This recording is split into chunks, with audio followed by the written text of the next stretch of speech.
Last week, the Spokane Police Department announced they identified the man who killed the 9-year-old Spokane girl Candy Rogers in 1959. One of the key players in solving the case was Othram. It's a forensics lab that processed DNA from the scene and narrowed it down to 3 brothers. Our Ian Smay spoke with the CEO of that lab about how they cracked the case.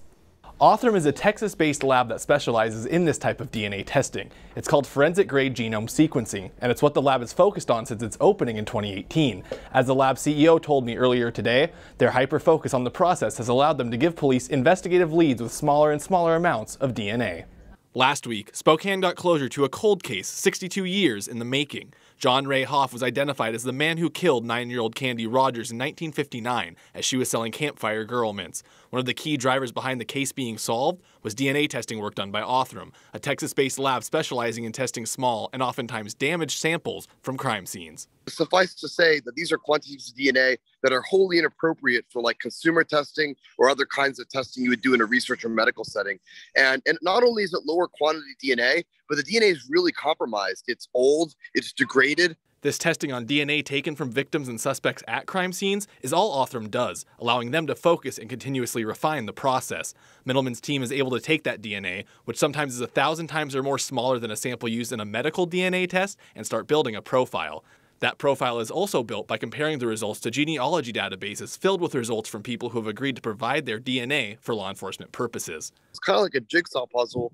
You know where the puzzle piece fits in relation to other pieces. You just don't know where it goes. Through this, they start to build a family tree around the person who the DNA belongs to. When we use the public records, we were able to narrow it down to 3 brothers. We actually found a husband and a wife who had 3 sons. After they narrowed it down to the 3 sons, police took over the rest of the way.